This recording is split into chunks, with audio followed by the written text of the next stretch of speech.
En la cabeza de un peruano, la efigie imaginaria del cholo como ser indefenso está impregnada.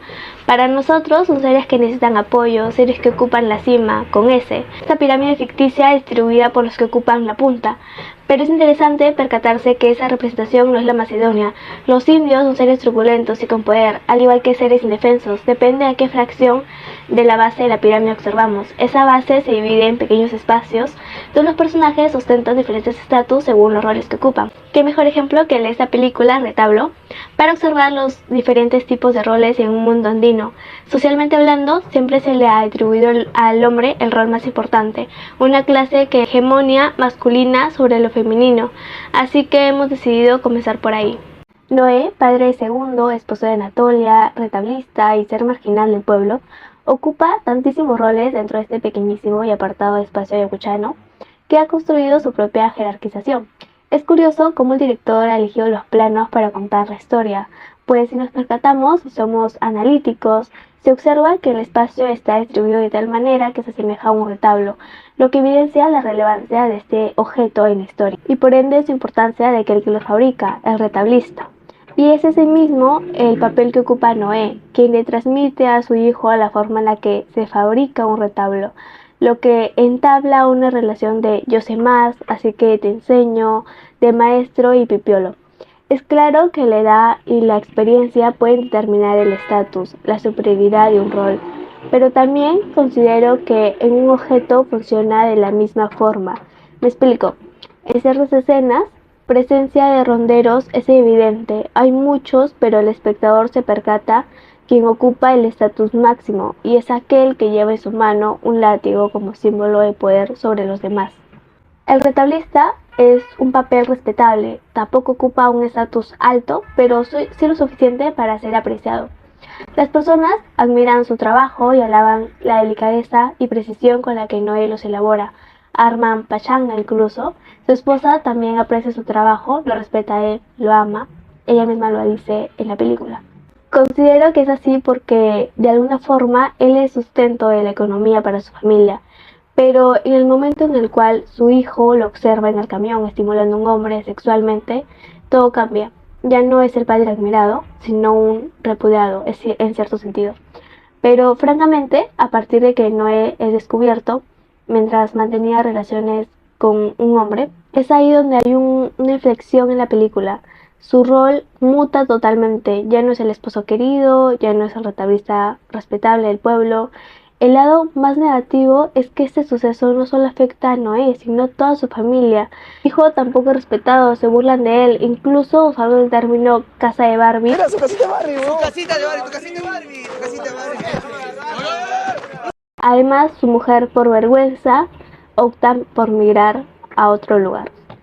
Segundo, el hijo de Noé narra sus momentos más trágicos de su vida desde su punto de vista adolescente. Es el primer hijo que decidió aprender de su padre, mostrar admiración y quería llegar a ser retablista como él. Se puede notar esta conexión y buena relación que hay entre ellos dos al inicio. También la manera en que el padre le enseñaba al hijo sobre la confección de los retablos. Después de lo sucedido, es triste para Noé la manera en que se enteró que su padre sintió una atracción sexual por un hombre. Le generó un cambio en su vida. Él reprimió sus sentimientos de dolor, enojo, fastidio y rechazo hacia su padre. También pudo guardar ese secreto ante su mamá. Sin embargo, tiempo después, segundo sucede hechos como burlas, surgen también varias conversaciones sobre cómo conquistar a las mujeres, bromas sobre la homosexualidad, y todo eso con códigos y lenguaje típicos. Pero este hecho lo hizo reflexionar para que se diera cuenta de la indiferencia social que existe de los gustos de las personas, de los prejuicios que generamos por pensamientos e interpretaciones hacia los demás. Del mismo modo, otro aspecto que se debe considerar es que el pueblo ayacuchano seguía con un estilo de tradiciones, costumbres, festividades religiosas, que no los hacía ver más allá de eso. Por eso se interpreta un rechazo de la comunidad hacia las personas diferentes. Para terminar, también está Anatolia y su rol de madre, esposa del marginado. Ella vivía feliz en su casa, siempre encargándose de criar y alimentar a su hijo y su esposo. Cumplía un buen papel de cónyuge, satisfacía a su esposo sexualmente, se quedaba en casa, era sumisa, nunca se había atrevido a salir de esa burbuja hogareña. salvo al final de la película, pero ese es otro punto. Siempre aguardaba el dinero de su esposo producto de su trabajo. Nunca se animó a trabajar, pues que una mujer sea retablista no sería tan apreciada como el hombre. Al no trabajar, dedicaba una gran porción de tiempo a cuidar y preocuparse por Segundo. Pero desde que descubre el secreto del padre es cuando Segundo no tolera nada ni nadie, abandona la casa, bebe y aparece prácticamente la mañana siguiente. Se evidencia que respeto hacia su madre no hay, ni tampoco hacia su padre. Tiempo después, Segundo siente lástima y tristeza por su padre, por la situación que atraviesa, y comprende su orientación sexual. Por ello, Anatolia decide marcharse. Respecto a la segunda pregunta, los roles que abarcan los personajes en esta película son evidencias por los constantes privilegios que se les brindaba al ser criado de una buena manera. Este podría ser reconocido por una sociedad. En este caso, Segundo tiene el privilegio de ser reconocido por las enseñanzas de su padre como retablista. Ello se puede relacionar con el capital simbólico, ya que hoy en día los tiempos han cambiado y el ser retablista ya no posee el mismo valor que antes ante la sociedad. También lo podemos relacionar con el capital cultural objetivado, puesto que este mismo es apoyado en escritos, pinturas, monumentos, siendo transmitible su materialidad. En este caso serían los retablos que Noé realiza.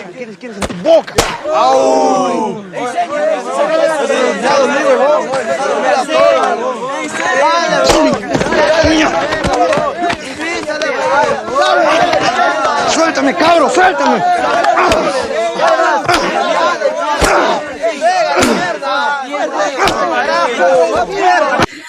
Continuando con la escena, ante un mal desarrollo de esta orientación, puede afectar de muchas maneras, desde tener malas juntas e ir por un mal camino hasta ser maltratado y rechazado como pasó con su padre. Él era rechazado ante la sociedad y era acosado por otras personas debido a la orientación de su padre. El aspecto cultural en la película se evidencia cómo se brindaban valores a los hijos e inculcan el oficio o de ser retablero o un agricultor. En este caso, a Segundo, su padre desde muy chiquito le empezó a enseñar lo que era el retablo y los valores necesarios para ser una gran persona. Sin embargo, en el caso del padre, los valores que le enseñaron no se consolidaron ya que le gustaban los hombres, que en ese tiempo hasta ahora no se ve aceptada en la sociedad totalmente. Segundo, al descubrir esto, los valores que les enseñaron se empezó a desviar al enterarse de que su padre tenía una orientación sexual diferente. Su vida cambiaría, ya que fue detonante de su etapa de rebeldía, llegando a tenerle odio y rechazo a su padre que ni puede tenerlo cerca. Las desventajas van de mal a peor. Podemos relacionar el capital social, el cual se basa en el tamaño de la red de contactos, dependiendo de la cantidad de capital económico, cultural o social que posean los mismos. En este caso, el capital social de nuestro protagonista se pierde, pues Noé, casi muerto, necesitaba ayuda urgente de don Timoteo, y este, al enterarse de su orientación, decide no ayudarlo. Papay, tamaharamun kuya na pay koy kuya mamay mi muna chica ni nakikita. Manam yan ang paibang kutsu, chay na tamamay kita ni Boy. Yan na pay koy kuya papay tamaharamun ko. Nyami at siya ni Kunya. Chay nam ka ng kara, kiking mi chay tamas kakung. Asmo nga mi kang mangkara. Manam chay na runa kuna tayo na paibang kutsu. Watsi kita ripuy. Watsi kita ripuy.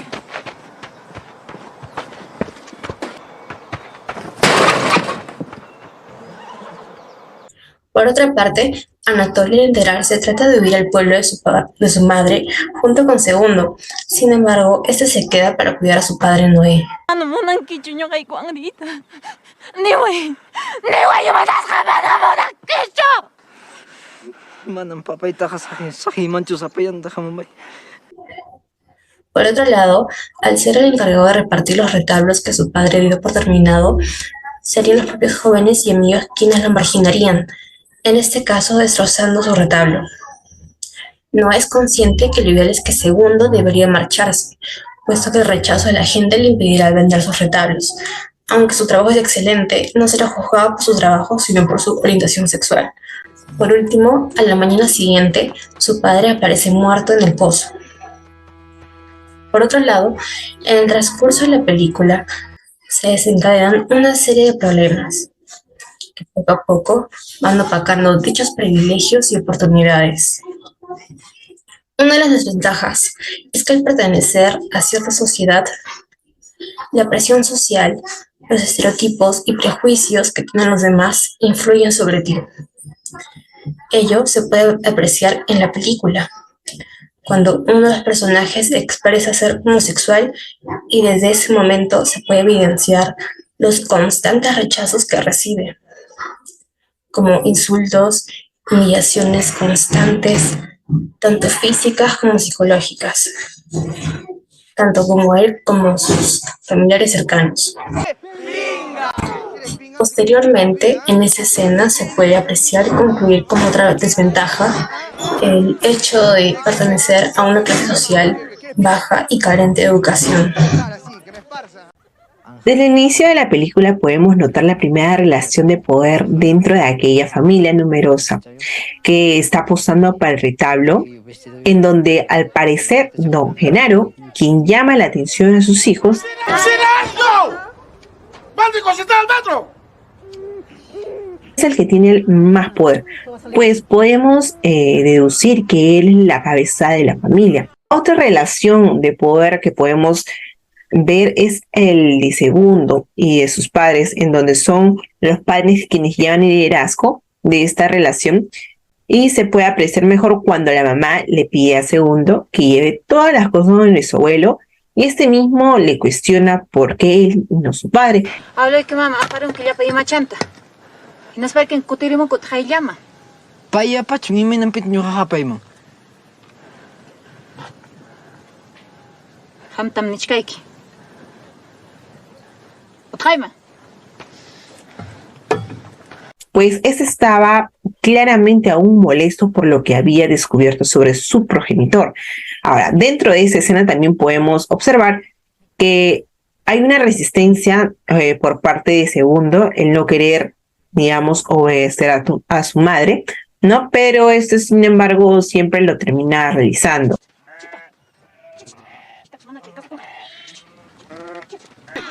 Aparte de ello, también conocemos a don Timoteo, quien es el padre de Marlonio y rondero de la zona. La relación de poder se puede ver como él se encarga de castigar a cualquier persona que cause, digamos, disturbios en el lugar, pero más que todo, digamos, a los ladrones, ¿no? Una forma de resistencia puede ser en la escena donde la madre de Segundo se niega a dejar ir a su hijo al trabajo que el amigo de este le había propuesto, ya que para su madre Segundo iba a ser un retablista como su padre, no un campesino, y que esa era la razón del que Noé, padre de Segundo, lo estaba instruyendo con habilidades para ser un retablista. Pasa kuptikija. Taytaykija utqayllamanñam ninja. Warmayja manañam munanñachu allin retablista kayta nispan. Chaytaqa yachankiñama Segundo. Otra resistencia es cuando Segundo se pone a irse con su madre del pueblo, pues no podrían seguir viviendo tranquilos, digamos, en este lugar después de que ahora todos sabían que su padre era homosexual. Sin embargo, Segundo menciona no poder dejar solo a su padre, a lo que su madre le reclama llorando.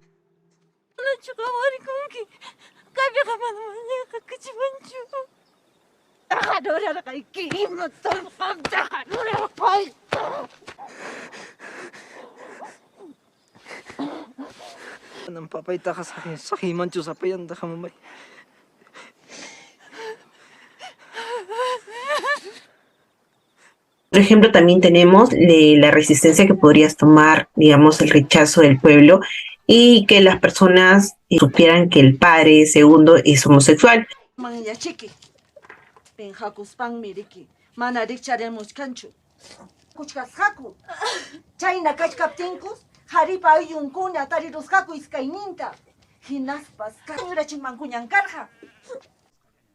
Por último, podría añadir otra forma de resistencia al propio Noé, quien tuvo que obligarse a seguir, digamos, los estereotipos de hombre para no ser juzgado y ni dañado, digamos, por la sociedad en este tiempo, ¿no? La conclusión que podríamos añadir a esto, el retablo adapta al cine con una ternura y realidad la historia de Segundo, un adolescente de 14 años quien admira y desea continuar con los pasos de su padre, un maestro artesano al que se dedica, digamos, eternamente al arte del retablo, pero este deseo es interrumpido desde el momento en el que Segundo descubre que su padre en una situación sexual con otro tipo.